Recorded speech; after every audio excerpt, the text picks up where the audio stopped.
Hello ladies and gents, and welcome to Retrovirus. Retrovirus is an indie 6 degrees of freedom shooter that takes place inside a computer.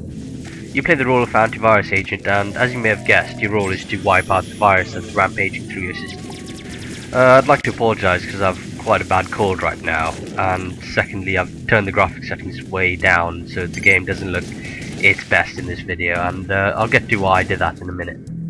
As you may have guessed, a 6 degrees of freedom shooter is where you, the player, can move in every which way, every direction, and they don't limit you, so you can go up, down, left, right, diagonally, and it's up to you to choose how you move. You could, ground yourself in one plane so that, you're more used to it, or you could fly about to help dodge attacks.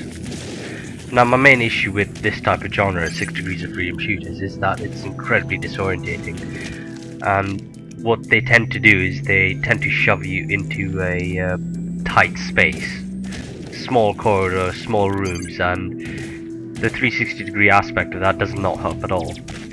I've come to the conclusion that this is not my type of genre, and I generally like most games, but I think I'll try and stay away from 6 degrees of freedom shooters from now on. I think just moving in every direction gets to me a bit. In any case, Retrovirus has a very interesting feature. It's got an auto level feature, auto rotate feature, where when the level changes, when the level forces you to align in a particular direction, the game does it for you, and you can turn that on and off, and that's incredibly helpful, especially to me, a person who doesn't like rotating and swapping all about the place. So, as the antivirus agent, you have a number of tools to aid you in your journey. You have your basic weaponry, so the first weapon you start with is dual lasers, and the second thing you get is your scan function, antivirus scanning. Yeah, it's applied. Basically what you do is when you hit F, it shoots out this little beam, and it highlights everything in that beam that's interactable or is an enemy or anything, and once they're highlighted it creates sort of a halo around them so you can see them through walls and stuff. And it only lasts a couple of seconds, but you can spam it as much as you want. Also, if you hold down F and you let go, it creates an area of effect scan, so it basically highlights everything in the room for you for a couple of seconds, and that's quite handy. As you progress through the game, you gain a number of other different weapons, so you get a shotgun, you get a chain gun, and all sorts of different things. And what impressed me the most was the upgrade screen, and as I'm killing things, you may notice that it says I have 2 MB remaining to collect. Basically what happens is once I've obtained that 2 MB, I gain an upgrade point. And on the upgrade screen I have a number of options to choose from offensive, defensive, and usefulness basically. Points can be allocated and taken away from these trees on whim, and that's fantastic, so you can adjust your play to your needs at the time. Now, I said this impressed me the most, and the reason for that is some of these upgrades are actually game changing. While some of them might be minor improvements, some of them are actually really powerful. Like the dual lasers I have equipped. Normally they are a projectile based weapon that fire really slowly, and when things are moving in 360 degrees and forwards, backwards, and they move really quick, it can be hard to line up your attacks when your weapon is projectile based. What this upgrade basically does is it turns it into a hit scan weapon. So basically if your cursor's on him, it'll hit him. And I found that to be a massive upgrade, a massive help to my efforts basically. Speaking of weapons, I'm going to talk a bit about the downsides of the weapon system. As you may have noticed, there's a little bar on the actual weapon, and that's your cycle meter.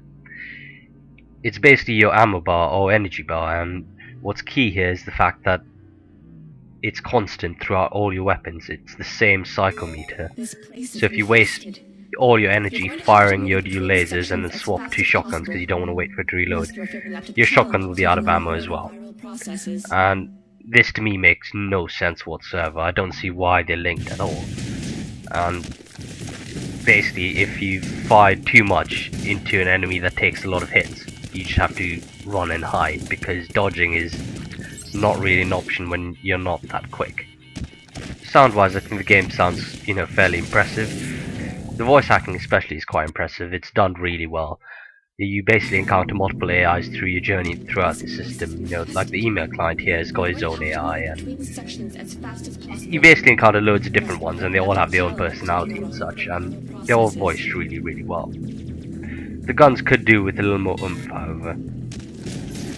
Now, graphics-wise, the aesthetic is quite nice. I do like it. It's sort of what a computer would look like to a child, you know. He imagines emails flowing through pipes and viruses as this fungal organism spreading throughout the system, growing on all the bits and pieces. And it looks quite nice, especially seeing as how all the parts of the system are modeled differently. Like the email archives I'm in here looks a lot different from another part of the system, and that's quite cool. All the bits and pieces are unique.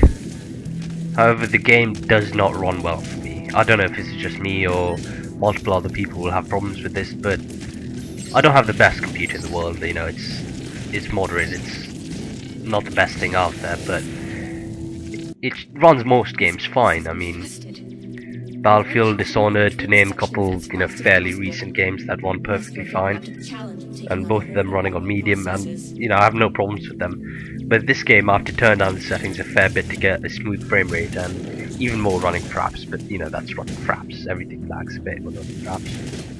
The game doesn't really have a tutorial, and the multiplayer is more or less dead.